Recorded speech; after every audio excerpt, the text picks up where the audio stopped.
Okay, dito po tayo ngayon sa atin pong likod bahay. Likod bahay lang po namin ito. Ang lupang inyo pong natatanaw ay hindi po sa amin. Ito yung nasa likod bahay lang po namin. Dahil non-preparation na po sila sa kanila pong pagtatanim ng palay. Binungkal na po nila. Tinamnan po ito yung pechay. Yung kabila naman, tinamnan ng pakwan.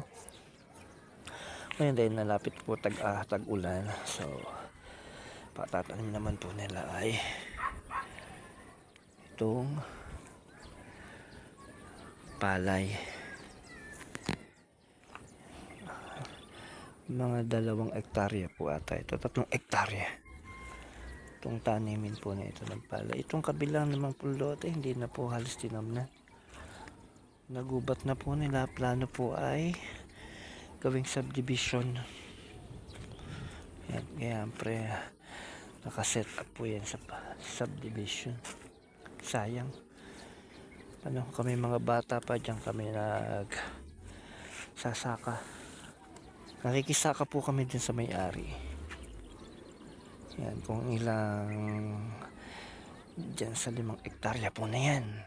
Kalahating hektarya po yung amin pong sinasaka. Dyan sa may-ari. Bawat 5 sako na palay, yung ika-6 ay sa amin. Yan, dyan, pag kami nakikisaka. Kaya pag nag-harvest po ng palay, umabot po ng 30, meron na po agad kaming 5 sako doon. Minsan maabot ng 60, kaya nagkakaroon kami ng 10 sakong palay. May nagsasaka.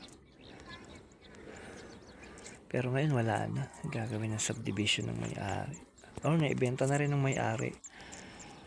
Kaya yung nakabili naman, hindi mahilig sa pagpapalayan, pinabakuran, then tinamnan ng mga punong kahoy at gagawing subdivision. Yan. Sayang. Dapat ganda-ganda sana ang pag ganitong tag-araw.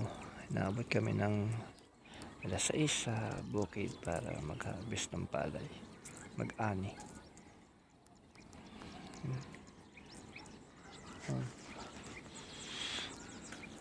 Ngayon wala na.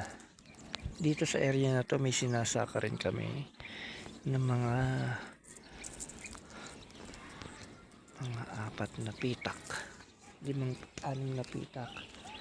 Nakaka 5 hanggang 6 na sakong palay kami.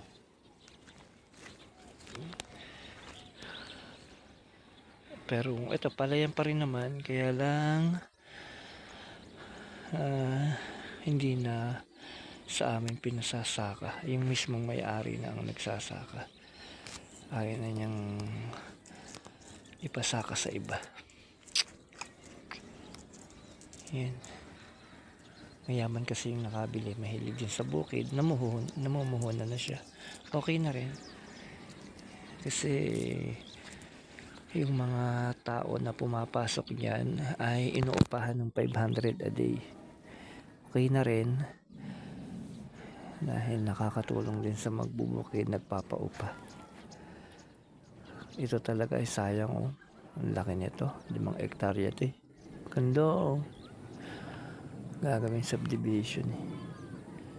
Tagal na itong nakatenga. Hindi lang 10 taon.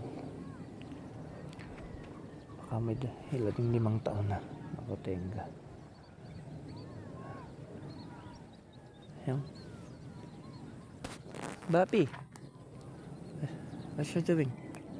Bapi, ang lagang aso. Kasama. Okay, hanggang sa muli.